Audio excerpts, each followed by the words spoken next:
This video is for Chapter 17 of American Yawp, titled The West. Now you may notice that Chapter 15, Reconstruction, Chapter 16, Capital and Labor, and Chapter 17, The West, really are all focused on the same time period.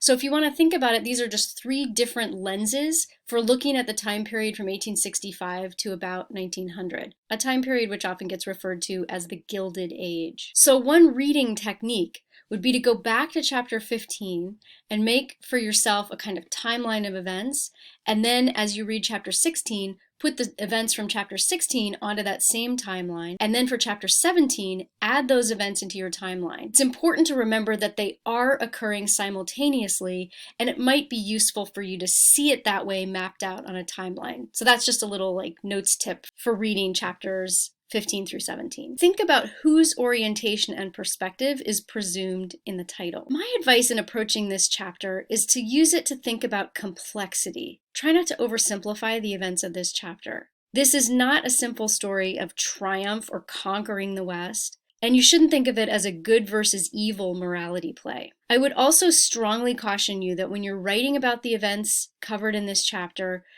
do not use language of we and they. I sometimes see students write something like, "We pushed out the Indians."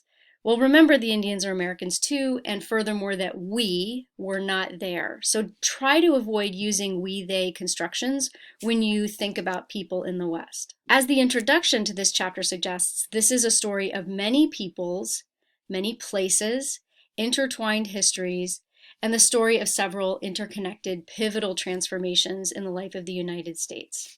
As you read this chapter, keep an eye out for gender, for cultural and linguistic diversity, religion, and for the intersection of different groups of migrants, internal and external refugees, immigrants, people coming for economic opportunity, people fleeing from another part of the country, and the original inhabitants of quote-unquote the West being internally displaced and removed from their own homelands or confined to certain parts of those homelands. And keep in mind that the land is not all the same, especially for those of us who live here in New England and who might not have traveled extensively in the American West. This chapter covers conflicts between tribes and settlers, and between tribes and the federal government. You'll explore some more about these conflicts in learning activity number 1. When you write about tribal conflict, be careful about using broad categories like Indian or Native American.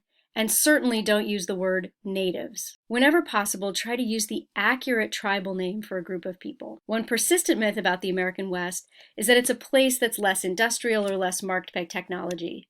But in this chapter, the careful reader will notice that there are many technologies that have a deep and important impact on the development of the American West as a part of the story of American history.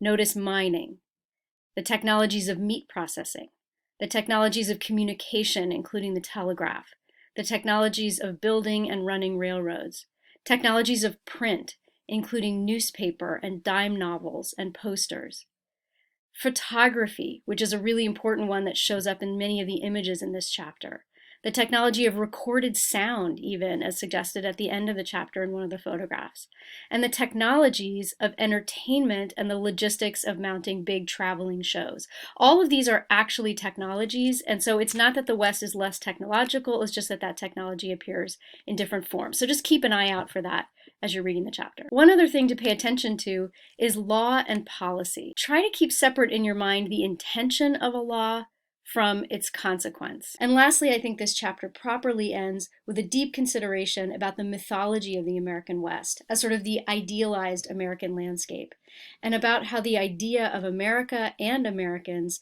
was shaped, sometimes deliberately shaped, by late 19th century influencers. Hope this is a helpful intro to chapter 17.